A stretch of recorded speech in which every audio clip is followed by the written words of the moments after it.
Krishna, I know I'm cheating on my ma by not telling her, but I don't want her to cry endlessly.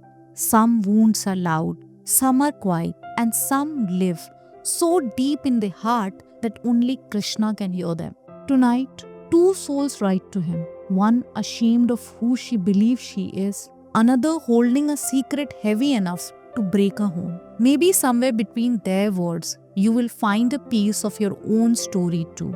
Let's begin. Hi Krishna, it's me again Ashna. Krishna, can you tell me why I'm so selfish? No matter what I do, I always put myself before my friends and family, but don't even realize in the moment that what I am doing is wrong. I have been called selfish my whole life. I didn't believe I was selfish at first when people told me, but now I realize just how stupidly selfish I am. Ever since young age, people always tell me I'm selfish, and I know that I'm always the problem. My parents have given me such a luxurious life, and no matter how many times I fight with them or make them rest less and get less sleep, despite their busy schedules, they still make so much time for me and resolve things with me at the end, telling me how much they love me. Yet I always put myself as the victim. I'm so selfish that it hurts knowing I can't change no matter how hard I try. I have tried to be less selfish, but I can't change. I will always blame my parents. I'll always choose what I want over my friends, and I'll always put myself first over others and think about myself first. There was even an awards night at my school, and I usually get at least one award. Yet despite how hard I tried this year, I got no awards at all, and I feel like a failure. I tell myself that it's just an award, and my parents say it's all about the efforts I put in, not the results. But all I can think about is the fact that I can't even make my parents proud even once. I am selfish and a failure. I don't know why you have chosen to give me such an amazing life with such loving and caring parents. I don't deserve any of this, Krishna. I know that you know what's best for me, but I still don't think I deserve all this with the type of person I am to my poor loving family. I still want to end this letter by saying thank you for reading it, and I love you so much, Krishna. You are my only hope, and I want to fight these battles until I reach your heart in the Goduk Vrindavan. Yours always, Ashna. Dear Ashna, thank you for showing up with this much honesty. It takes real courage to look at your own reflections and say something needs to change. Most people hide from that mirror their whole life. You didn't. That already makes you brave. You keep calling yourself selfish. But listen carefully. Someone who truly doesn't care never feels guilty. The very fact that you feel pain shows that there's goodness inside you. You're not broken. You are just learning.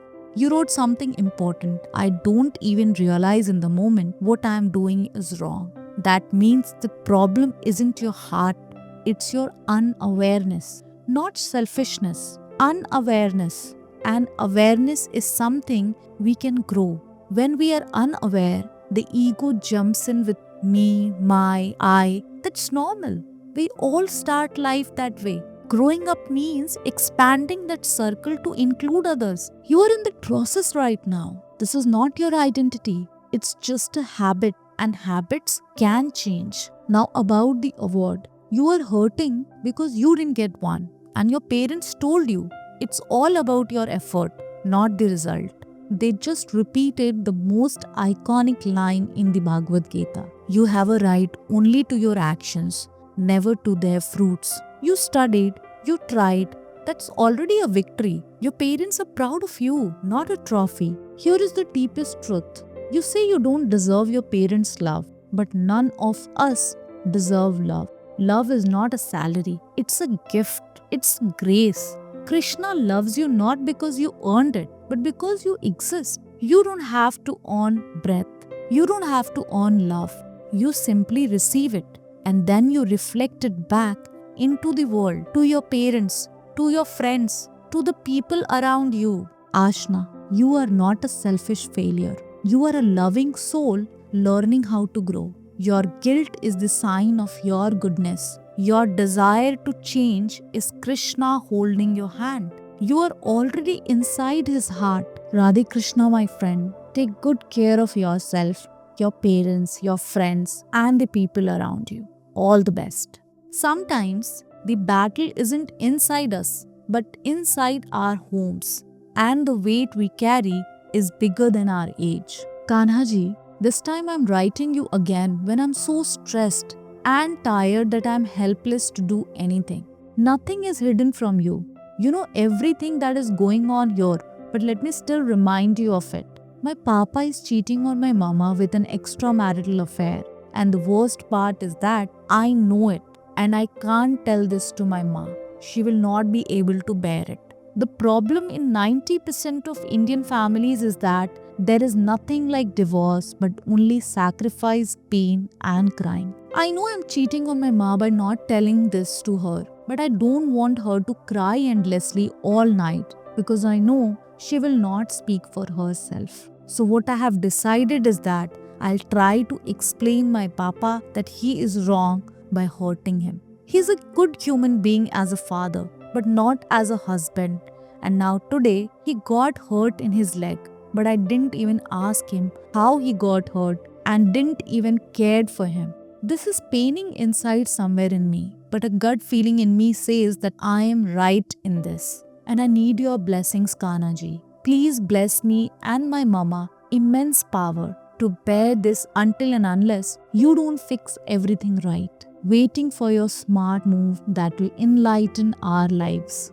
I am their eldest child who always wishes for peace, happiness, and prosperity. But today, I wish myself to be that capable soon to take care of my ma all by myself and treat her like queen of my universe and serve her with happiness. I know you have read this letter by now, and very soon you will fix everything beautifully. I trust you, I trust your process, I trust your timings. My mama's eldest child. My dear friend, this is one of the heaviest letters we have ever received. No child should have to hold a secret like this. I want you to hear this first. You are not weak. You are not wrong. You are doing your best in a situation bigger than you. That is bravery. You are caught in what the Gita calls Dharma Sankat. When every path feels wrong, speak and your mother breaks. Stay silent and you feel guilty. It is a storm to survive, and you are surviving with love. You said you're trying to hurt your father emotionally because he hurt your mother. But listen, the Gita teaches that someone else's wrong does not give us permission to do wrong. When you ignore him, give him coldness, your heart hurts. That pain is your inner compass telling you, this is not my nature. Don't poison yourself to punish someone else. It's not worth your soul.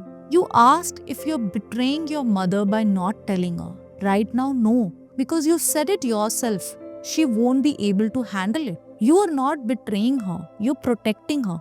This is not a weakness, this is love. Silence can also be dharma when speech causes destruction. Here is the truth. Confronting him now from your position as the helpless eldest child won't change anything.